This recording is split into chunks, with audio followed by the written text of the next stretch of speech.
Hello all, advanced എസ്ഇഒയുടെ പാർട്ടായിട്ട് വരുന്ന topical relevancy എന്ന് പറയുന്ന ഒരു ചെറിയ സബ്ജക്റ്റാണ് നമ്മളിന്ന് ഡീറ്റെയിൽ ആയിട്ട് നോക്കാൻ പോകുന്നത്. ടോപ്പിക്കൽ റെലവൻസി എന്ന് പറഞ്ഞാൽ പുതിയൊരു റാങ്കിങ് സിഗ്നലാണോ? അല്ല, നമ്മുടെ എക്സിസ്റ്റിംഗ് ആയിട്ടുള്ള ഒരുപാട് റാങ്കിങ് സിഗ്നലുകളുടെ ഒരു കമ്പൈലേഷൻ മാത്രമാണ് ടോപ്പിക്കൽ റെലവൻസ് എന്ന് പറയുന്നത്. നമുക്ക് ആദ്യം നോക്കാം എന്താണ് ടോപ്പിക്കൽ റെലവൻസ്. അപ്പോൾ മലയാളത്തിൽ നമ്മൾ പറയുകയാണെങ്കിൽ തന്നെ റെലവൻസ് എന്ന വാക്കിൻ്റെ ആ ഒരു മീനിങ് തന്നെ പ്രസക്തി എന്നുള്ളതാണ്. അപ്പോൾ കീവേഡുകളുടെ കാലഘട്ടത്തിൽ നിന്ന് മാറി, അതായത് കീവേഡുകൾ സ്റ്റഫ് ചെയ്തുകൊണ്ട് ഒരു പേജിനെ റാങ്ക് ചെയ്യിക്കുന്ന രീതികളിൽ നിന്നും മാറി, അല്ലെങ്കിൽ കീവേഡുകളെ മാത്രം ഓറിയൻറ്റഡ് ആയിട്ട് ഡിസിഷൻ എടുക്കുന്ന അൽഗോരിതങ്ങളിൽ നിന്നും ഒരു പൊടിക്ക് നമ്മൾ മുന്നോട്ട് വന്നപ്പോൾ, ഗൂഗിൾ മുന്നോട്ട് വന്നപ്പോൾ യൂസറുടെ ഇൻറ്റൻറ്റുകളെ കൃത്യമായിട്ട് അണ്ടർസ്റ്റാൻഡ് ചെയ്യാൻ ആർക്ക് സാധിക്കുന്നു? ഗൂഗിളിന് സാധിക്കുന്നു. ആ സമയത്ത് നമ്മുടെ കണ്ടൻറ്റ് കീവേഡുകളിൽ നിന്നും യൂസറുടെ ഇൻറ്റൻറ്റിലോട്ട് ഒപ്റ്റിമൈസ് ആയി തുടങ്ങി. അങ്ങനെ മാത്രമേ റാങ്കിങ് സാധിക്കൂ എന്നുള്ള രീതിയിലോട്ട് പോയി. അതിനുവേണ്ടി നമ്മൾ ചെയ്യുന്ന എല്ലാ കാര്യങ്ങളെയുമാണ് നമ്മൾ ടോപ്പിക്കൽ റെലവൻസ് എന്ന് വിളിക്കുന്നത്. ഒരു ഓൺ പേജ് സിഗ്നലുകളുടെ ഒരു കൂട്ടായ്മ to address the user intent. ഇതാണ് ബേസിക്കലി ടോപ്പിക്കൽ റെലവൻസ് എന്ന് പറയുന്നത്. നമുക്ക് ഓൾറെഡി എസ്ഇഒ ചെയ്യുന്നവർക്ക് ഇതിൻ്റെ പല രീതിയിൽ നമ്മളിത് യൂസ് ചെയ്തിട്ടുണ്ടാകും. പണ്ട് കാലത്ത് നമ്മൾ എസ്ഇഒ ചെയ്യുന്ന സമയത്ത് പലപ്പോഴും മെറ്റാ ഡിസ്ക്രിപ്ഷനിലൊക്കെ നമ്മൾ കീവേഡുകൾ ആവശ്യത്തിനും അനാവശ്യത്തിനും കുത്തിക്കയറ്റുമായിരുന്നു. പക്ഷേ പിന്നീട് അത് യൂസറിൻ്റെ ഇൻറ്റൻറ്റിലോട്ട് മാറി. ഫോർ എക്സാമ്പിൾ, നമ്മൾ ആലപ്പി ഹൗസ് ബോട്ട്സ് എന്ന് പറയുന്ന ഒരു സർവീസ്, എന്ന് പറയുന്ന ഒരു സർവീസിന് ഒരു മെറ്റാ ടൈറ്റിൽ എഴുതിയിരുന്ന സമയത്ത്, പണ്ട് കാലത്തായിരുന്നെങ്കിൽ houseboat Alleppey houseboat booking എന്നിങ്ങനെയുള്ള പല കീവേഡുകൾ മെറ്റാ ടൈറ്റിലിൽ നമ്മൾ എഴുതിപ്പോയൊരു കാലഘട്ടത്തിൽ നിന്ന് മാറി ഇൻറ്റൻറ്റ് എപ്പോഴാണ് ഒരാൾ ആലപ്പുഴയിലെ ഹൗസ് ബോട്ടുകൾ നോക്കുക? അവർക്ക് വെക്കേഷൻ ഉണ്ടാകുമ്പോൾ, അല്ലെങ്കിൽ അവർ ടൂർ ചെയ്യുമ്പോൾ, അല്ലെങ്കിൽ അവർ ആലപ്പുഴ വിസിറ്റ് ചെയ്യുമ്പം. അപ്പോൾ നമ്മൾ ആ മെറ്റാ ടൈറ്റിലിന് ഇപ്പോൾ എഴുതുന്ന രീതി എങ്ങനെയാണ്? Get memorable Alleppey vacation with houseboats in Alleppey. അങ്ങനെ കീവേഡ് ഉണ്ട് ആ മെറ്റാ ടൈറ്റിൽ, പക്ഷേ ഒരു ഇൻറ്റൻറ്റിനെ അഡ്രസ്സ് ചെയ്യുന്ന രീതിയിൽ ആ മെറ്റാ ടൈറ്റിൽ മാറി. ഇങ്ങനെ നമ്മുടെ കണ്ടൻറ്റിൻ്റെ ഓരോ പാർട്ടിനെയും ഇൻറ്റൻറ്റിന് വേണ്ടി ഒപ്റ്റിമൈസ് ചെയ്യുന്നത്, ഒരു സിംഗിൾ പേജിന് ഇൻറ്റൻറ്റിന് വേണ്ടി ഒപ്റ്റിമൈസ് ചെയ്യുന്നതിനെയാണ് നമ്മൾ ടോപ്പിക്കൽ റെലവൻസി എന്ന് പറയുന്നത്. ഇത് കണ്ടൻറ്റിൻ്റെ ഡെപ്ത്ത്, അതുപോലെ തന്നെ അതിൻ്റെ അകത്ത് തന്നെ വരുന്ന ഇൻറ്റേർണൽ ലിങ്കിങ്, റിലേഷൻഷിപ്പുകൾ, അതുപോലെ തന്നെ കോൺടെക്സ്റ്റ്, ഇതൊക്കെ ടോപ്പിക്കൽ റെലവൻസിയിൽ കോൺട്രിബ്യൂട്ട് ചെയ്യുന്ന പാർട്ടുകളാണ്. അപ്പോൾ ഇതിനെ തന്നെ നമ്മൾ ഏതൊക്കെ ഓൺ പേജ് സിഗ്നൽ വെച്ചിട്ടാണ് നമ്മൾ ടോപ്പിക്കൽ റെലവൻസി അഡ്രസ്സ് ചെയ്യുന്നത് എന്ന് പറഞ്ഞാൽ, ആദ്യത്തെ തന്നെ ഒരു യൂസറിൻ്റെ ട്രാൻസാക്ഷൻ നമ്മൾ ആലോചിക്കുമ്പോൾ ആൾ ആദ്യം ഗൂഗിളിൽ ഏതെങ്കിലും ഒരു കീവേഡ് സെർച്ച് ചെയ്യും. അതിനൊരു ഇൻറ്റൻറ്റ് ഉണ്ടാവും. ആ ഇൻറ്റൻറ്റ് അഡ്രസ്സ് ചെയ്യുന്ന ഒരു മെറ്റാ ടൈറ്റിലും മെറ്റാ ഡിസ്ക്രിപ്ഷനുമാണ് യൂസറുമായിട്ടുള്ള ആദ്യത്തെ നമ്മുടെ കമ്മ്യൂണിക്കേഷൻ. അപ്പം ആ കമ്മ്യൂണിക്കേഷൻ വളരെ പ്രോപ്പറായി നടക്കുക എന്നുള്ളത് ടോപ്പിക്കൽ റെലവൻസിയുടെ ഒരു ഇമ്പോർട്ടൻറ്റ് ഫാക്ടറാണ്. അതുപോലെ തന്നെ വരുന്ന അടുത്ത ഫാക്ടറാണ് എബോവ് ദ ഫോൾഡ്. അതായത് ഒരു യൂസർ നമ്മുടെ വെബ് പേജിൽ കയറി വന്നപ്പോൾ ആദ്യം കാണുന്ന ഏരിയ എബോവ് ദ ഫോൾഡ്. അപ്പോൾ അതിൻ്റെ അകത്ത് എന്തൊക്കെയാണ് ഉണ്ടാവുക? ഭൂരിഭാഗം ടൈമിൽ അതിലുണ്ടാവുക ഒരു ടൈറ്റിൽ, ഒരു ഇമേജ്, അല്ലെങ്കിൽ എന്തെങ്കിലും ഒരു വീഡിയോ, അല്ലെങ്കിൽ ഒരു വിഷ്വൽ എലമെൻറ്റ്, അതല്ല പിന്നെ ഒരു first or second paragraph, 2 paragraph വരെയൊക്കെയാണ് എബോവ് ദ ഫോൾഡിൽ ജനറലി ഉണ്ടാവുക. അപ്പോൾ ഈ ഒരു ഏരിയയിൽ തന്നെ എങ്ങനെയാണ് നമ്മൾ റെലവൻ്റായി മാറുന്നത് എന്നാണ് നമ്മൾ ചിന്തിക്കേണ്ടത്. ടൈറ്റിൽ വളരെ പ്രോപ്പറായിട്ട് ഒപ്റ്റിമൈസ് ആയിരിക്കണം. H1 ടൈറ്റിൽ കൃത്യമായിട്ട് അവർക്ക് പറഞ്ഞു കൊടുക്കണം ഈ പേജിൻ്റെ ഇൻറ്റൻറ്റ് എന്താണെന്ന്. ഇപ്പം നേരത്തെ ഞാൻ പറഞ്ഞ അതേ എക്സാമ്പിൾ നിങ്ങൾ ആലോചിച്ച് നോക്കൂ. H1 ടൈറ്റിൽ എന്താ? House boat service in Alleppey. അപ്പോൾ അതിനുശേഷം നമ്മളൊരു ടൈറ്റിൽ എഴുതുകയാണ് വാട്ട് ഈസ് ഹൗസ് ബോട്ട്. അപ്പോൾ അത് ബേസിക്കലി ഈ കണ്ടൻറ്റുമായിട്ട്, അതിൻ്റെ ഇൻറ്റൻറ്റുമായിട്ട് യോജിക്കുന്ന ഒരു സബ് ടൈറ്റിൽ അല്ല. ഈവൻ ദോ അതിൽ കീവേഡ് ഉണ്ട്, വാട്ട് ഈസ് ഹൗസ് ബോട്ട് എന്ന് പറയുന്നതിൻ്റെ മീനിങ് നമുക്ക് എഴുതി വെക്കാം. പക്ഷെ അതൊന്നും അന്വേഷിച്ചിട്ടല്ല houseboat service in Alleppey എന്ന് പറഞ്ഞിട്ട് ഒരാൾ സെർച്ച് ചെയ്തിരിക്കുന്നത്. അയാൾക്ക് പെട്ടെന്ന് സർവീസ് എന്താണ്, അതിൻ്റെ അകത്തെ എന്തൊക്കെ കാര്യങ്ങളാണ് സർവീസസാണ് അയാൾക്ക് കിട്ടുക, ആ ക്ലയൻറ്റിൻ്റെ ആ ഇൻറ്റൻറ്റിനെയാണ് നമ്മൾ അഡ്രസ്സ് ചെയ്യേണ്ടത്. അപ്പോൾ ഫസ്റ്റ് പാരഗ്രാഫിൽ തന്നെ നമ്മൾ അഡ്രസ്സ് ചെയ്യേണ്ടത് ഹൗസ് ബോട്ട് സർവീസുകളെ കുറിച്ചാണ്. എത്ര സർവീസ് ഉണ്ട്, അതിലെന്തൊക്കെയാണ് കാര്യങ്ങൾ, എത്രയൊക്കെയാണ് പ്രൈസിങ്, അതിൻ്റെ ഫീച്ചേഴ്സ് എന്തൊക്കെയാണ്, different type of houseboats available എന്തൊക്കെയാണ്.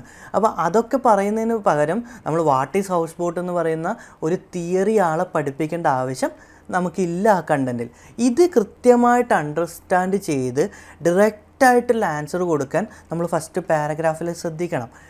വേറൊരു എക്സാമ്പിൾ ഞാൻ പറയുന്നത്, നമ്മൾ എപ്പോഴെങ്കിലും ഇപ്പം ഒരു എക്സാമ്പിൾ പറയാം, which is the capital of India എന്ന് നമ്മൾ സെർച്ച് ചെയ്യുമ്പം പണ്ട് കാലത്ത് ഒരു രീതി ഉണ്ടായിരുന്നു, ഒരു സ്റ്റോറി ടെല്ലിംഗ് റൈറ്റിംഗ് മെത്തേഡ് ഉണ്ടായിരുന്നു. അതായത് ഇന്ത്യ ഇതാണ്, ഇന്ത്യയിൽ ഇത്ര സംസ്ഥാനങ്ങളുണ്ട്, അതിൽ ഇന്ന നദികളുണ്ട്, ഓരോ സംസ്ഥാനത്തും ഇന്ന കാര്യങ്ങളുണ്ട്, അങ്ങനെയൊക്കെ പറഞ്ഞ് അവസാനം നമ്മൾ കൊണ്ട് എഴുതും which is the capital of India എന്നുള്ള ചോദ്യത്തിൻ്റെ ആൻസറായിട്ട് New Delhi is the capital of India. പക്ഷേ ഈ കാലഘട്ടത്തിൽ അത്രയും അറ്റൻഷൻ സ്പാനോ ടൈമോ നമുക്കാർക്കും ഇല്ല. നമുക്കൊരു ചോദ്യം ചോദിച്ചാൽ വളരെ പെട്ടെന്ന് ആൻസർ കിട്ടണം. അപ്പോൾ നമ്മൾ ആൻസർ എഴുതുമ്പം വളരെ പെട്ടെന്ന് ആൻസർ കൊടുക്കുന്ന, അതിൻ്റെ ഫസ്റ്റ് ആൻസർ ഏറ്റവും ആദ്യം കൊടുക്കാൻ പറ്റുന്ന ഒരു രീതിയിലായിരിക്കണം നമ്മുടെ ഫസ്റ്റ് പാരഗ്രാഫ്. അപ്പം ആ ഒരു രീതിയിൽ ഇപ്പം വാട്ട് ഈസ് ഹൗസ് ബോട്ടിന് പകരം ഹൗസ് ബോട്ട് സർവീസസിനെ കുറിച്ചുള്ള കൃത്യമായിട്ടുള്ള ഇൻഫർമേഷൻ ആയിരിക്കണം, നിങ്ങളുടെ ബിസിനസ്സിൻ്റെ കൃത്യമായിട്ടുള്ള ഇൻഫർമേഷൻ ആയിരിക്കണം ഫസ്റ്റ് പാരഗ്രാഫിൽ നമ്മൾ പ്രൊവൈഡ് ചെയ്യേണ്ടത്.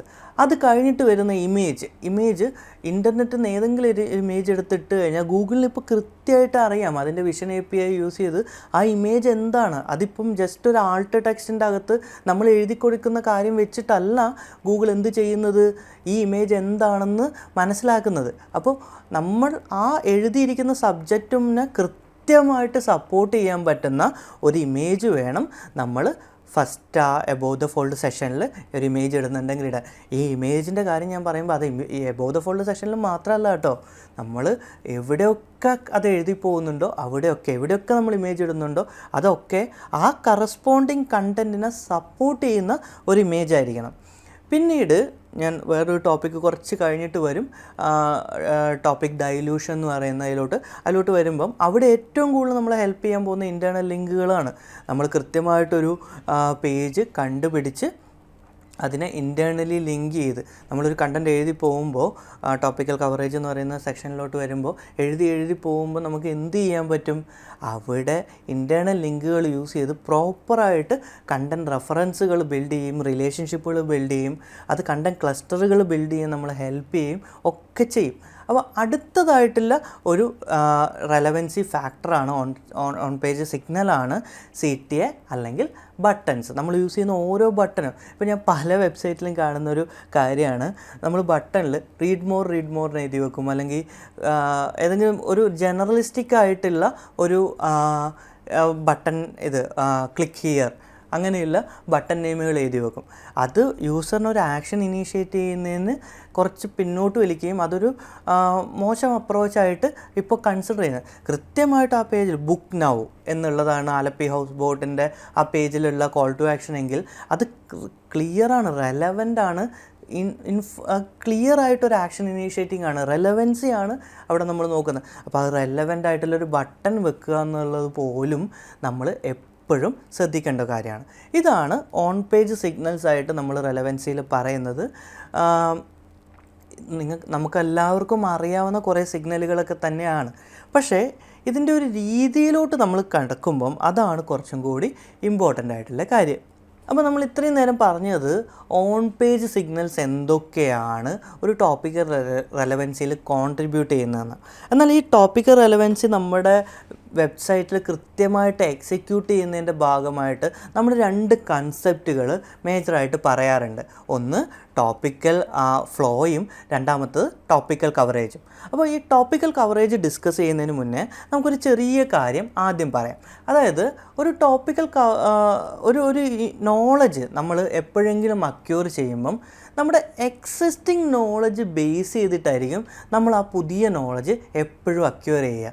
എന്ന് വെച്ചാൽ നിങ്ങളോടിപ്പോൾ ആരെങ്കിലും വന്നിട്ട് ഒരു കാര്യം പറയുന്നു, നിങ്ങൾ ഇപ്പം ഒരു പർട്ടിക്കുലർ ഏരിയയിൽ ഒരു ജോലി ചെയ്തുകൊണ്ടിരിക്കുകയാണ്, നിങ്ങൾ SEOs ആണല്ലോ, SEO എന്ന് പറയുന്ന ജോലി ചെയ്തുകൊണ്ടിരിക്കുന്ന സമയത്ത് നിങ്ങളോട് പറയുന്നു നിങ്ങൾ അറിയാവുന്ന നോളജ് അല്ല SEO, നിങ്ങൾ വേറെ കുറേ കാര്യങ്ങളാണ്, നിങ്ങൾ സ്കീമുകൾ ചെയ്യുക, നിങ്ങൾ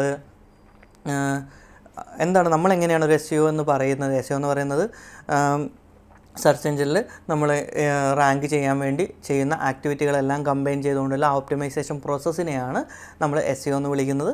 അതിന് നമ്മൾ 3ആയിട്ട് തിരിക്കുന്നുണ്ട്: technical, on page, off page. അങ്ങനെ കാര്യങ്ങളൊക്കെ പറഞ്ഞുകൊണ്ടിരിക്കുമ്പോൾ നമുക്കറിയാവുന്ന ഒരു നോളജിൽ നിന്ന് പുറത്തുനിന്ന് ഒരാൾ വന്നിട്ട് ഇതൊന്നുമല്ല SEO എന്ന് പറയുന്നത് വേറൊരു സംഭവമാണ്, അല്ലെങ്കിൽ അവർക്കറിയാത്ത കുറേ ടെക്നിക്കൽ ജാർഗോണൊക്കെ വെച്ച് കാര്യങ്ങൾ പറയുകയാണെങ്കിൽ, ലെറ്റ്സ് സേ ടോപ്പിക്കൽ അതോറിറ്റി, അതുപോലെ തന്നെ അതുപോലെ ഒരുപാട് കാര്യങ്ങൾ ഇങ്ങനെ പറയുന്നു. ഇത് പക്ഷേ നമ്മുടെ എക്സിസ്റ്റിംഗ് അറിയാവുന്ന കാര്യങ്ങളൊന്നും പറയുന്നുമില്ല. അപ്പോൾ നമ്മൾ ആ പുതിയ നോളജിനെ വിശ്വസിക്കാൻ കുറച്ച് ബുദ്ധിമുട്ടും. അപ്പം ഈ ഒരു ഐഡിയ തന്നെയാണ് ഗൂഗിൾ ഒരു ഇൻഫർമേഷനെ കാണുമ്പോൾ, അല്ലെങ്കിൽ ഒരു വെബ് പേജിനെ കാണുമ്പം അവിടെയും ഇംപ്ലിമെൻറ്റ് ചെയ്യുന്നത്. അതായത് ഒരു പുതിയ വെബ് പേജ് അത് ക്രോൾ ചെയ്തുമ്പോൾ അത് ഇന്ന ടോപ്പിക്കിൽ നിന്നാണ്, അങ്ങനെ ആ ടോപ്പിക്കിൽ അതിന് ഗൂഗിളിന് അറിയാവുന്ന ഒരു നോളജ് ഓൾറെഡി ഉണ്ട്. അതറിയാത്ത ഒരു പുതിയ നോളജാണ് അതൊന്നും പറയാത്ത ഒരു പേജ്, പുതിയ നോളജാണ് അവിടെ പറയുന്നതെങ്കിൽ ഗൂഗിൾ ആ പേജിനെ ട്രസ്റ്റ് ചെയ്യാൻ കുറച്ച് ബുദ്ധിമുട്ടാവും. അപ്പോൾ ഇതൊന്ന് മനസ്സിൽ വെക്കുക. ഈ ഒരു ഗൂഗിള് നമ്മുടെ തലച്ചോറ് എങ്ങനെയാണ് പ്രവർത്തിക്കുന്നത് അതുപോലെ തന്നെയാണ് ഗൂഗിളും ഒരു കണ്ടൻറ്റിനെ കാണുന്നത്, അല്ലെങ്കിൽ ഒരു ഇൻഫർമേഷനെ കാണുന്നത്, ഒരു നോളജിനെ കാണുന്നത്. അപ്പോൾ അവിടെ ഈ ഒരു ഐഡിയ ഒന്ന് മനസ്സിൽ വെച്ചിട്ട് ഇപ്പോൾ ഇങ്ങനെയാണ് ഗൂഗിൾ ഒരു പേജിനെ മനസ്സിലാക്കുന്നത് എന്നുള്ളത് നമ്മളൊന്ന് മനസ്സിൽ വെക്കുക. അപ്പം നമ്മൾ ഗൂഗിളിന് അറിയാത്ത കുറേ കണ്ടൻറ്റുകൾ എടുത്തിട്ട് നമ്മൾ ഒരു വെബ് പേജിൽ എഴുതുകയാണെങ്കിൽ, ലെറ്റ്സ് സേ ഏതെങ്കിലും ഒരു പുതിയ റിസർച്ച് ഒരു ടോപ്പിക്കിൽ അങ്ങനെ പുതിയൊരു റിസർച്ച് ഒരു ടോപ്പിക്കിൽ വന്നു കഴിയുമ്പം നമ്മൾ പഴയ കാര്യങ്ങളൊന്നും എഴുതാതെ പുതിയ റിസർച്ചിനെ മാത്രം ഫോക്കസ് ചെയ്തിരുന്നെങ്കിൽ കുറച്ച് സമയമെടുക്കും ആ പുതിയ റിസർച്ചിൻ്റെ പേജ് ഒന്ന് റാങ്ക് ചെയ്ത് വരാൻ. കാര്യം വേറൊന്നും കൊണ്ടല്ല, ആ റിസർച്ച് പല വെബ്സൈറ്റുകളിൽ വന്ന് ചെറുതായി അതിനെക്കുറിച്ചുള്ള നോളജ് ഗൂഗിളിൽ കിട്ടിയാണ് അതിനോടൊരു ട്രസ്റ്റ് വരിക. ഇത് നമ്മളും ഇങ്ങനെ തന്നെയാണ് നമ്മുടെ ബ്രെയിനും വർക്ക് ചെയ്യുന്നത്. അതൊന്നും നമ്മുടേതായ ഒരു എക്സാമ്പിൾ നമുക്ക് ആലോചിച്ചാൽ വളരെ സിമ്പിളായിട്ട് നമുക്ക് മനസ്സിലാവും. ഓക്കെ, അപ്പോൾ ഇതാണ് ടോപ്പിക് കവറേജിൻ്റെ ബേസായിട്ട് നമ്മളെപ്പോഴും പറയുന്നത്. അപ്പോൾ ഈ ഒരു തോട്ട് പ്രോസസ്സ് ഗൂഗിൾ ഇംപ്ലിമെൻറ്റ് ചെയ്യുമ്പോൾ നമ്മൾ എന്ത് ചെയ്യണം? നമ്മളൊരു പുതിയ കണ്ടൻറ്റ് എഴുതുമ്പം ഗൂഗിളിന് ഓൾറെഡി അറിയാവുന്ന കണ്ടൻറ്റുകളൊക്കെ ഇൻക്ലൂഡ് ചെയ്തുകൊണ്ട് തന്നെയായിരിക്കണം ആ കണ്ടൻറ്റിനെ നമ്മൾ എഴുതേണ്ടത്. ഇതാണ് ബേസിക്കലി ടോപ്പിക്കൽ കവറേജ് എന്ന് പറഞ്ഞാൽ ഉദ്ദേശിക്കുന്നത്. അപ്പോൾ ഇതാണ് ബേസിക്കലി ടോപ്പിക്കൽ കവറേജ് എന്ന് പറയുന്നത്. അതായത് ഒരു ടോപ്പിക്ക് നമ്മൾ എത്ര ഡീപ്പായിട്ടാണ് കവർ ചെയ്ത് പോകുന്നത്, ഗൂഗിളിന് അറിയാവുന്ന എല്ലാ നോളജും അതിൻ്റെ അകത്ത് വന്നിട്ടുണ്ടോ, അങ്ങനെ വന്നതിന് ശേഷം നമ്മുടേതായ എന്ത് അഡീഷണൽ നോളജാണ് നമ്മളൊരു ടോപ്പിക്കിലോട്ട് ആഡ് ചെയ്യുന്നത്. ഇതിന് ഇൻഫർമേഷൻ ഗെയിൻ എന്നൊക്കെ പറയും കേട്ടോ. അത് നമ്മൾ കുറച്ചും കൂടി ഡീപ്പറായിട്ടുള്ള വേറൊരു സെഷനിൽ നമുക്ക് ഡീറ്റെയിൽ ആയിട്ട് ഡിസ്കസ് ചെയ്യാം. എന്നാലും ടോപ്പിക്കൽ കവറേജ് എന്ന് പറയുമ്പം നമ്മളൊരു ടോപ്പിക്ക് എടുക്കുകയാണെങ്കിൽ ആ ടോപ്പിക്കിലെ എല്ലാ കാര്യവും കവർ ചെയ്ത് പോകാൻ വേണ്ടി ശ്രമിക്കുക. ഗൂഗിൾ അറിയാവുന്ന എല്ലാ കാര്യവും കവർ ചെയ്ത് പോകാൻ വേണ്ടി ശ്രമിക്കുക. ഇതാണ് ഡീപ്പ്, എത്രത്തോളം ഡീറ്റെയിൽ ആയിട്ട് എത്രത്തോളം സബ് ടൈറ്റിലുകൾ എഴുതി പോകുന്നുണ്ട്. എന്നാൽ ഇങ്ങനെ സബ് ടൈറ്റിലുകൾ എഴുതി പോകുന്ന സമയത്ത് ബേസിക്കലി നമുക്ക് ആ കണ്ടൻറ്റിൽ നിന്ന് ഡീവിയേറ്റ് ചെയ്ത് പോകാനും പാടില്ല. ഓക്കെ, ഫോർ എൻ എക്സാമ്പിൾ നമ്മൾ ഒരു SEO എന്ന് പറയുന്ന ഒരു ടോപ്പിക്ക് എഴുതി, അങ്ങനെ എഴുതി പോകുന്ന സമയത്ത് നമ്മൾ വാട്ട് ഈസ് SEO എന്ന് പറയുന്ന ഒരു ടോപ്പിക്കാണ് ചൂസ് ചെയ്തത്. അതിൻ്റെ അകത്ത് നമ്മൾ ഡെഫിനിഷൻ എഴുതി, മറ്റ് വെബ്സൈറ്റുകളിലുള്ള കാര്യങ്ങൾ, അതായത് on page SEO, of page SEO, technical SEO, അങ്ങനെയുള്ള കാര്യങ്ങൾ, ടൈപ്സ് ഓഫ് SEO എന്ന് പറഞ്ഞിട്ട് അതും എഴുതി. പിന്നീട് എങ്ങനെയാണ് SEO ചെയ്യേണ്ടത്, ബിഗിനേഴ്സിനുള്ള ഒരു ഗൈഡ് എന്നൊക്കെ പറഞ്ഞുകൊണ്ട് നമ്മൾ ഓരോരോ സബ് സെക്ഷൻസ് ക്രിയേറ്റ് ചെയ്ത് എഴുതിപ്പോയി. അങ്ങനെ എഴുതിപ്പോയെന്നൊരു കൂട്ടത്തിൽ നമ്മൾ അറിയാണ്ട് പറയുന്നത് സോഷ്യൽ മീഡിയ സിഗ്നൽസ് SEOന് ഹെൽപ്പ് ചെയ്യും. സോഷ്യൽ മീഡിയയിൽ സ്ട്രോങ് ആയിട്ട് നമ്മൾ ബിൽഡ് ചെയ്ത് വെച്ചിരിക്കുന്ന പ്രൊഫൈൽസ്, അതിൻ്റെ യൂസർ ഫ്ലോസ്, അതിൻ്റെ അകത്തുനിന്ന് വരുന്ന ട്രാഫിക്, ഇതെല്ലാം SEOന് വളരെയധികം ഹെൽപ്ഫുള്ളാണ്. ഇങ്ങനൊരു എഴുതിയതിന് ശേഷം പിന്നീട് നമ്മൾ സോഷ്യൽ മീഡിയ കണ്ടൻറ്റുകളെക്കുറിച്ചും അതിൻ്റെ സ്ട്രാറ്റജികളെക്കുറിച്ചും ഡിസ്കസ് ചെയ്ത് കഴിഞ്ഞാൽ ഓട്ടോമാറ്റിക്കലി വാട്ട് ഈസ് SEO എന്ന് പറയുന്ന ടോപ്പിക്കിൽ നിന്ന് നമ്മൾ ഡൈല്യൂട്ടായി പോയി, നമ്മൾ സോഷ്യൽ മീഡിയയിലോട്ട് കയറിപ്പോയി. അപ്പോൾ ഇത്തരം കാര്യങ്ങൾ നമ്മൾ എപ്പോഴും ഒരു കണ്ടൻറ്റ് എഴുതുമ്പോൾ ശ്രദ്ധിക്കണം. അപ്പോൾ ടോപ്പിക്കൽ കവറേജ് കൂടുമ്പം ബേസിക്കലി നമ്മൾ ഒരിക്കലും അതിനെ ഡൈല്യൂട്ട് ആവാതെ ശ്രദ്ധിക്കണം. ഓക്കെ, അപ്പോൾ ഒരു കണ്ടൻറ്റ് ടോപ്പിക്കൽ കവറേജ് കൂട്ടാൻ വേണ്ടി നമ്മൾ എന്ത് ചെയ്യാം, നമുക്ക് കോമ്പറ്റീറ്റേഴ്സ് എല്ലാവരും എഴുതിയിരിക്കുന്ന കണ്ടൻറ്റുകൾ ഒന്ന് പഠിച്ച് അതിൻ്റെ അകത്തുനിന്ന് നമ്മളായിട്ടൊരു കണ്ടൻറ് ബ്രീഫ് ക്രിയേറ്റ് ചെയ്ത് നമുക്ക് ഒരു പുതിയ കണ്ടൻറ് ഇത് ക്രിയേറ്റ് ചെയ്യാം. പ്ലസ് അതിൻ്റെ കൂട്ടത്തിൽ നമ്മുടേതായ ഒരു അഡീഷണൽ വാല്യൂ ആഡ് ചെയ്തിരിക്കണം. പക്ഷേ നമുക്കറിയാം പല ടോപ്പിക്കുകളിലും വളരെ ഡീപ്പിൽ തന്നെയാണ് ഇപ്പോൾ പല വെബ്സൈറ്റുകളും കണ്ടൻറ്റ് എഴുതിയിരിക്കുന്നത്. അപ്പോൾ എങ്ങനെ നമുക്ക് അഡീഷണൽ വാല്യൂ ആഡ് ചെയ്യാം? ഈ വാല്യൂ ആഡ് ചെയ്യുക എന്ന് പറയുന്നത് ഒരിക്കലും ഒരു എന്താ പറയുക പുതിയൊരു സബ് ടൈറ്റിൽ ആഡ് ചെയ്യുക എന്നുള്ളതല്ല. അത് ആ കണ്ടൻറ്റിൻ്റെ അകത്തെ എക്സാമ്പിൾസോ ആ കണ്ടൻറ്റിൻ്റെ അകത്തെ നിങ്ങളുടെ എക്സ്പെർട്ടൈസോ നിങ്ങളുടെ എക്സ്പീരിയൻസോ അല്ലെങ്കിൽ അതോറിറ്റീവായിട്ട് നിങ്ങൾക്ക് കൊടുക്കാൻ പറ്റുന്ന ഇൻഫർമേഷനോ അങ്ങനെയുള്ള കാര്യങ്ങളൊക്കെ വെച്ചിട്ട് ഇറ്റ് എന്ന് പറയുന്ന ഫ്രെയിം വർക്ക് തന്നെയാണ് ഞാൻ ഉദ്ദേശിക്കുന്നത്. എന്നാലും അതിൽ നിങ്ങൾക്ക് കുറച്ചും കൂടി ഡീറ്റെയിൽ ആയിട്ട് എന്തൊക്കെ ചെയ്യാം എന്ന് നിങ്ങൾക്ക് ആലോചിക്കാൻ പറ്റുന്ന കാര്യങ്ങളാണ്. അപ്പോൾ ഇത് യൂസ് ചെയ്ത് ടോപ്പിക്കൽ കവറേജ് കൂട്ടുക എന്നുള്ളതാണ് അടുത്തൊരു മേജർ ഏരിയ. എന്നാൽ ഞാനീ പറഞ്ഞ ടോപ്പിക്കൽ ഡൈല്യൂഷനിലോട്ട് എന്ത് ചെയ്യാൻ പാടില്ല, നിങ്ങൾ പോകാനും പാടില്ല. ഒരു എക്സാമ്പിൾ ഞാൻ ഇടയ്ക്കിടയ്ക്ക് പറയാവുന്ന ഒരു എക്സാമ്പിളായിരുന്നു. ഇപ്പോൾ എൻ്റെ ഫാമിലിനെ കുറിച്ച് പറയുമ്പോൾ എൻ്റെ ഫാമിലി എന്നെക്കുറിച്ചാണ് ടൈറ്റിൽ, അതായത് മൈ ഫാമിലി. അപ്പോൾ എൻ്റെ അച്ഛൻ ഒരു അധ്യാപകനായിരുന്നു, എൻ്റെ അമ്മ ഒരു അധ്യാപകനായിരുന്നു. അമ്മ റിട്ടയറായി അമ്മ ഇപ്പോൾ വീട്ടിൽ കൃഷി ചെയ്യുന്ന അവിടെ പയറുണ്ട്, പയറിന് ഇന്ന പോഷക ഗുണമുണ്ട്, പയർ ഇന്ന കാര്യങ്ങൾ ചെയ്യുന്നു, പോഷകം ഇന്ന സാധനമാണ്, വാട്ട് ഈസ് വിറ്റാമിൻ അങ്ങനെയൊക്കെ പറഞ്ഞിട്ട് നമ്മൾ കണ്ടൻറ്റിൻ്റെ അകത്തുനിന്ന് പോയാൽ ഞാൻ ഏതായിരുന്നു ടൈറ്റിൽ കൊടുത്തിരുന്നത് എൻ്റെ ഫാമിലിയെക്കുറിച്ചാണ്, മൈ ഫാമിലി. പക്ഷേ ഇവിടെ ഞാൻ എവിടെ എത്തിയിരിക്കുന്നത്, വൈറ്റമിൻസ്. അപ്പോൾ ഇത് രണ്ടും തമ്മിൽ ടോപ്പിക്കലി നല്ല ഡിഫറൻസ് ഉണ്ട്, നല്ല ഈ ഡിസ്റ്റൻസ് ഉണ്ട്. അത് വെക്റ്റർ ഡാറ്റാബേസ് പോലെയുള്ള അഡ്വാൻസ്ഡ് ടോപ്പിക്കുകൾ, ഈ വിവിധ ഡാറ്റാബേസുകളെ കുറിച്ച് നമ്മൾ സംസാരിക്കും. അപ്പോൾ ആ സമയത്ത് നമ്മൾ അതിനെക്കുറിച്ച് ഡീറ്റെയിൽ ആയിട്ട് പിന്നീടുള്ള സെഷനിൽ നമുക്ക് പറയാം. നല്ല ഡിസ്റ്റൻസ് ഉണ്ട്. അപ്പോൾ ബേസിക്കലി ഡിസ്റ്റൻസ് എന്നത് യുക്ലിഡിയൻ ഡിസ്റ്റൻസ് ആണ്. അത് നമ്മൾ പിന്നീടൊരു ടോപ്പിക്കിൽ ഡീറ്റെയിൽ ആയിട്ട് പറയും. ഇത് തമ്മിൽ നല്ല അകലമുണ്ടല്ലേ. ഒരു ടോപ്പിക്ക് എൻ്റെ ഫാമിലി ആയിരുന്നു, വേറൊരു ടോപ്പിക്ക് എന്തായിരുന്നു മാറി, വൈറ്റമിൻസായി മാറി. അപ്പം ഇത് തമ്മിൽ നല്ല ഡിസ്റ്റൻസ് ഉള്ളതുകൊണ്ട് അതൊരു ടോപ്പിക്കൽ ഡൈല്യൂഷൻ ആണെന്നും ഇത്തരം അവസരങ്ങളിലാണ് നമ്മൾ ബേസിക്കലി എന്ത് ചെയ്യേണ്ടത്, പ്രോപ്പർ ഇൻറ്റേർണൽ ലിങ്കിങ് ചെയ്യേണ്ടത്. അതൊരു റാങ്കിങ് സിഗ്നലായിട്ട് നമ്മൾ ആദ്യമേ പറഞ്ഞിട്ടുണ്ട്. ടോപ്പിക്കൽ റെലവൻസിൽ ഡയറക്റ്റ്ലി ഇൻവോൾവ് ചെയ്യുന്ന ഒരു ഓൺ പേജ് സിഗ്നലായിട്ട് നമ്മൾ ആദ്യം പറഞ്ഞില്ല ഇൻറ്റേർണൽ ലിങ്കിങ്. ടോപ്പിക്കൽ ഡൈല്യൂഷൻ ഒഴിവാക്കാൻ വേണ്ടി നിങ്ങൾ കൃത്യമായിട്ട് ഇൻറ്റേർണൽ ലിങ്കിങ് ചെയ്താൽ മതി. അപ്പോൾ ടോപ്പിക്കൽ കവറേജ് കിട്ടാൻ വേണ്ടിയിട്ട് ഇപ്പോൾ പണ്ട് കാലത്ത് നല്ല പണിയാണ്. നമ്മൾ എല്ലാ വെബ്സൈറ്റും എടുത്തിട്ട് എന്ത് ചെയ്യണം, അതിൻ്റെ അകത്ത് സബ് ടൈറ്റുകളൊക്കെ നോക്കണം. നമ്മളൊരു കീവേഡ് അടിക്കുന്നു, ഏതൊക്കെയാണ് റാങ്ക് ചെയ്യുന്നത് നോക്കുന്നു. അപ്പോൾ അതാണല്ലോ ഗൂഗിളിന് അറിയാവുന്ന എക്സിസ്റ്റിംഗ് നോളജ്. അതിൽ 10-15 വെബ്സൈറ്റുകൾ നമ്മൾ എടുക്കുന്നു, അതിലെ ടോപ്പിക്കുകളെല്ലാം നമ്മളൊന്ന് അറേഞ്ച് ചെയ്യുന്നു, എന്നിട്ട് നമ്മൾ നമ്മുടേതായ രീതിയിൽ ഒരു കണ്ടൻറ്റ് ക്രാഫ്റ്റ് ചെയ്യുന്നു. അപ്പോൾ ഇതൊരു ലോങ് പ്രോസസ്സായിരുന്നു. പക്ഷേ ഇപ്പോൾ നോട്ട്ബുക്ക് എല്ലാം പോലെയുള്ള അഡ്വാൻസ്ഡ് ടൂളുകൾ വന്നപ്പോൾ നമുക്ക് വളരെ ഈസിലി 10-15 വെബ് പേജുകൾ കവർ ചെയ്ത്, വെബ്സൈറ്റല്ല, ടോപ്പിക്കൽ റെലവൻസി എന്ന് പറയുന്നത് ഒരു പേജിൽ മാത്രം സ്കോപ്പുള്ള ഒരു കൺസെപ്റ്റാണ്. അപ്പോൾ ആ ഒരു 15ഓളം പേജുകൾ അല്ലെങ്കിൽ 20-30 പേജുകൾ നമ്മൾ സോഴ്സായിട്ട് നോട്ട്ബുക്ക് എലമെൻറ്റിന് കൊടുക്കുകയാണെങ്കിൽ നമുക്ക് വളരെ ഈസി ആയിട്ട് ഒരു മൈൻഡ് മാപ്പ് ക്രിയേറ്റ് ചെയ്യാം. അതായത് ഏതൊക്കെ സബ് ടൈറ്റിലാണെന്ന് ക്രിയേറ്റ് ചെയ്യാം. നമുക്ക് വേണമെങ്കിൽ ഒരു എക്സാമ്പിൾ നോക്കിയിട്ട് വരാം. അപ്പോൾ ഞാനിപ്പോൾ ഒരു എക്സാമ്പിൾ എടുക്കുകയാണ്.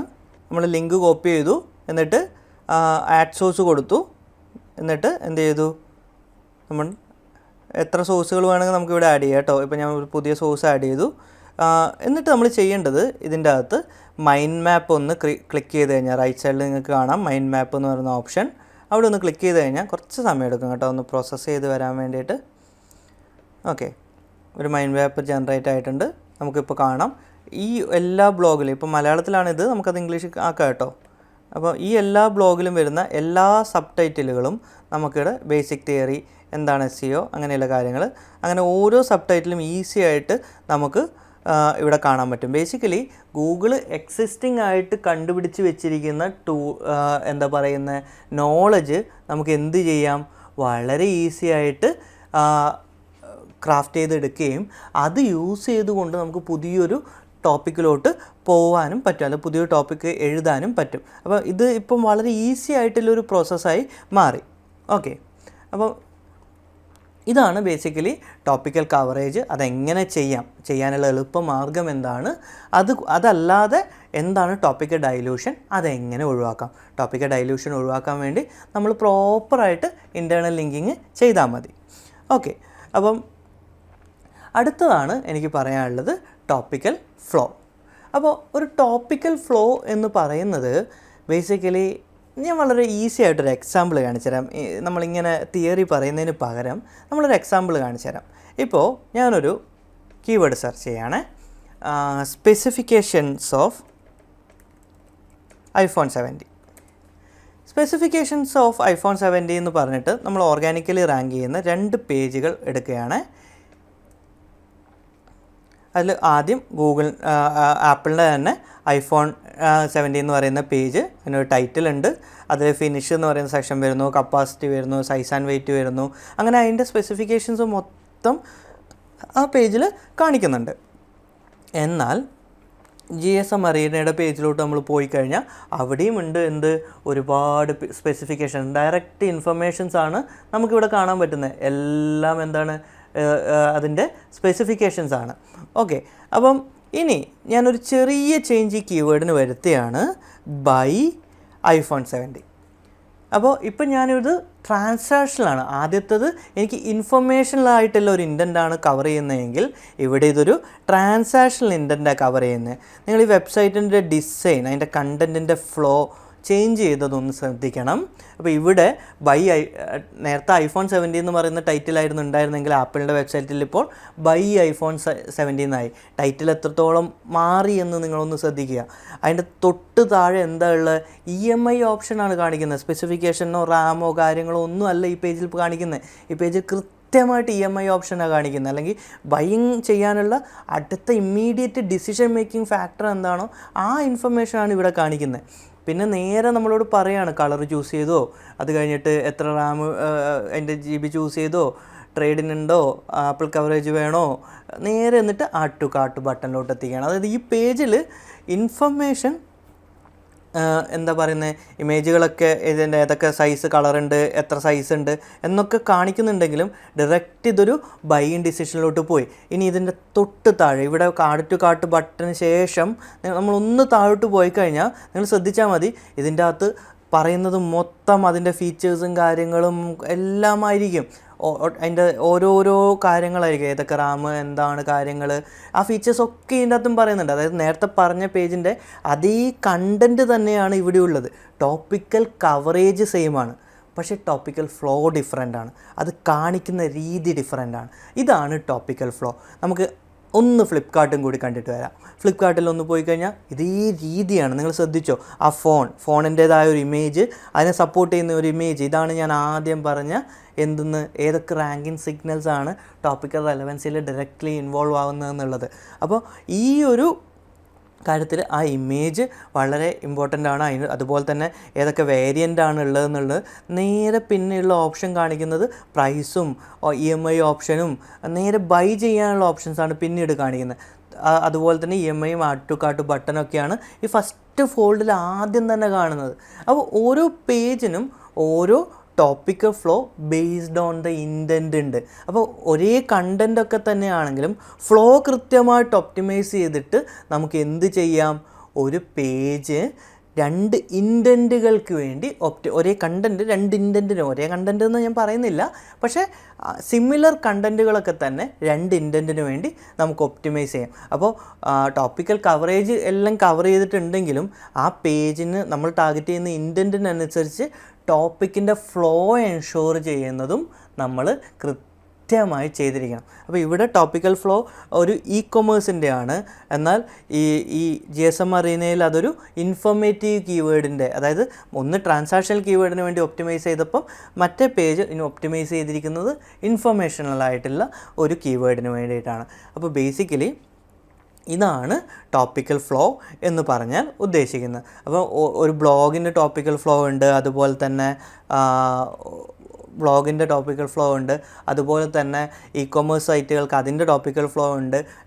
ഇപ്പം ഞാൻ പറഞ്ഞതൊക്കെ തന്നെയാണ്. എന്താണോ അയാളുടെ ബൈയിങ് ഡിസിഷനിൽ ഇൻവോൾവ് ആവുന്നത് അതായിരിക്കും ഇ-കൊമേഴ്സിൽ വളരെ ഇമ്പോർട്ടൻറ്റ്. എന്നാൽ ഒരു ചോദ്യത്തിൻ്റെ ആൻസർ ആയിരിക്കും ഒരു ബ്ലോഗിൽ ഉണ്ടാവുന്നത്. അതായത് what, when, where, why, how അങ്ങനെയുള്ള പല ചോദ്യങ്ങളുടെ ആൻസറുകളായിരിക്കും ഒരു ബ്ലോഗിലുണ്ടാവുക. അപ്പോൾ അങ്ങനെ ആൻസർ ഫസ്റ്റ് പാരഗ്രാഫിൽ തന്നെ ആൻസർ കൊടുത്ത് അതിനെ സപ്പോർട്ട് ചെയ്യുന്ന കാര്യങ്ങളായിരിക്കണം പിന്നീട് നമ്മൾ ബ്ലോഗിൽ എഴുതുക.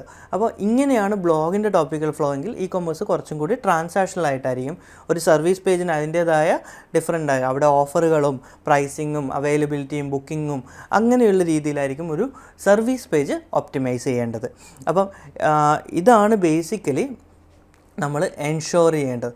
അപ്പോൾ ഒരു ഫ്ലോ കണ്ടൻറ്റിന് എപ്പോഴും ഒരു ഒഴുക്ക് ഉണ്ടാവണം എന്നുള്ളതും നമ്മൾ ശ്രദ്ധിക്കുക. അപ്പോൾ ടോപ്പിക്കൽ കവറേജ് നമുക്കൊന്ന് മൊത്തമായിട്ടൊന്ന് ഇതിനൊന്ന് ഇത് ചെയ്യുകയാണെങ്കിൽ നമുക്ക് മനസ്സിലാവും. അപ്പോൾ ഇതുവരെയുള്ള കാര്യങ്ങളൊക്കെ നമ്മളൊന്ന് റിവൈൻഡ് ചെയ്ത് നോക്കുകയാണെങ്കിൽ നമുക്ക് മനസ്സിലാവും ടോപ്പിക്കൽ ഫ്ലോ എന്ന് പറയുന്നത് ബേസിക്കലി ഒരു സിംഗിൾ സിഗ്നൽ അല്ല, അത് എക്സിസ്റ്റിംഗ് ആയിട്ടുള്ള ഒരുപാട് ഓൺ പേജ് സിഗ്നൽസിൻ്റെ കോമ്പിനേഷൻസാണ്. കണ്ടൻറ്റിൻ്റെ അതിൻ്റെ ഒരു കോണ്ടെക്സ്റ്റ് കൃത്യമായിട്ട് അണ്ടർസ്റ്റാൻഡ് ചെയ്യുന്നതിൻ്റെ ഒരു ഇമ്പോർട്ടൻ്റ് ആയിട്ടുള്ള ഒരു ഫാക്ടറാണ്. ഇതെല്ലാം കൂടി കമ്പൈൽ ചെയ്തുകൊണ്ടാണ് നമ്മൾ ടോപ്പിക്കൽ റെലവൻസി എന്ന് വിളിക്കുന്നത്. അതിൻ്റെ അകത്ത് ഒരു ഓൺ പേജ് സിഗ്നലായിട്ട് മെറ്റാ ടൈറ്റിൽ മുതൽ നമ്മൾ എഴുതുന്ന കണ്ടൻറ്റും ഇൻറ്റേർണൽ ലിങ്കിങ്ങും വരെ വരും. എങ്ങനെ ആ പേജിൻ്റെ ഇൻറ്റൻറ്റ് അണ്ടർസ്റ്റാൻഡ് ചെയ്ത് പേജിനെ ഒപ്റ്റിമൈസ് ചെയ്യുന്ന വഴി. അപ്പോൾ പേജിൻ്റെ അകത്ത് പിന്നീടുള്ള ഓരോ കാര്യങ്ങളും, അതായത് നമ്മൾ പറയുന്ന ഓരോ കാര്യങ്ങളും ഉണ്ടല്ലോ, അതായത് ടോപ്പിക്കൽ കവറേജ്, എത്രത്തോളം കണ്ടൻറ്റുകൾ നമ്മൾ എഴുതണം, ഗൂഗിൾ എന്താണോ ആ ടോപ്പിക്കിൽ പഠിച്ചു വെച്ചിരിക്കുന്നത് അത് മുഴുവൻ നമ്മൾ കവർ ചെയ്യണം. പ്ലസ് നമ്മുടേതായ ഒരു ഡിഫറെൻറ്റ് രീതി, ഒരു ഡിഫറെൻറ്റ് ആട്രിബ്യൂട്ട് അതിൻ്റെ അകത്തേക്ക് ആഡ് ചെയ്യണം.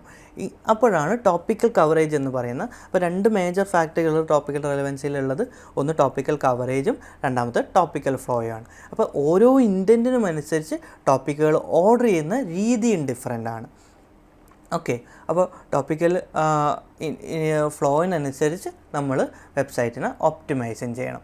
അപ്പോൾ ഈ വെബ് പേജിനെ ഒപ്റ്റിമൈസിങ് ചെയ്യണം. അപ്പോൾ ഈ രണ്ട് കാര്യങ്ങളും ചേർന്നതാണ് ബേസിക്കലി ഒരു ടോപ്പിക്കൽ റെലവൻസ് എന്ന് പറയുന്നത്. അപ്പോൾ ഇങ്ങനെയുള്ള കാര്യങ്ങൾ, ഇങ്ങനെയുള്ള അഡ്വാൻസ്ഡ് ആയിട്ടുള്ള കാര്യങ്ങൾ പഠിക്കാൻ വേണ്ടി എൻട്രി ഒരു പുതിയ കോഴ്സ് ഇൻട്രൊഡ്യൂസ് ചെയ്യുന്നുണ്ട്, അഡ്വാൻസ്ഡ് SEO എന്ന് പറഞ്ഞിട്ട്. നമ്മൾ ഒരുപാട് ടോപ്പിക്കുകൾ അതിൻ്റെ അകത്ത് ഡിസ്കസ് ചെയ്യുന്നുണ്ട്. അതിലൊരു ചെറിയ ഫാക്ടർ മാത്രമാണ് ടോപ്പിക്കൽ റെലവൻസി എന്നുള്ളത്. നമുക്ക് ഡീറ്റെയിൽ ആയിട്ട്, നിങ്ങൾക്ക് കൂടുതൽ പേർക്ക് ഇത് ഡീറ്റെയിൽ ആയിട്ട് പഠിക്കണം, SEOനെ കുറിച്ച് ഇനിയും ഡീറ്റെയിൽ ആയിട്ട് പഠിക്കണം എന്ന ആഗ്രഹമുണ്ടെങ്കിൽ ആ കോഴ്സിൽ ജോയിൻ ചെയ്യാവുന്നതാണ്. ഇതിന് വേണ്ടിയിട്ട് നമ്മളുമായിട്ട് ഡയറക്റ്റ്ലി കോൺടാക്റ്റ് ചെയ്യുക. ഡിസ്ക്രിപ്ഷനിൽ നമ്മുടെ ലിങ്ക് ഉണ്ടാവും. ആ ലിങ്കിൽ ക്ലിക്ക് ചെയ്ത് നിങ്ങൾക്ക് എൻക്വയറികൾ സബ്മിറ്റ് ചെയ്യാവുന്നതാണ്. Thank you.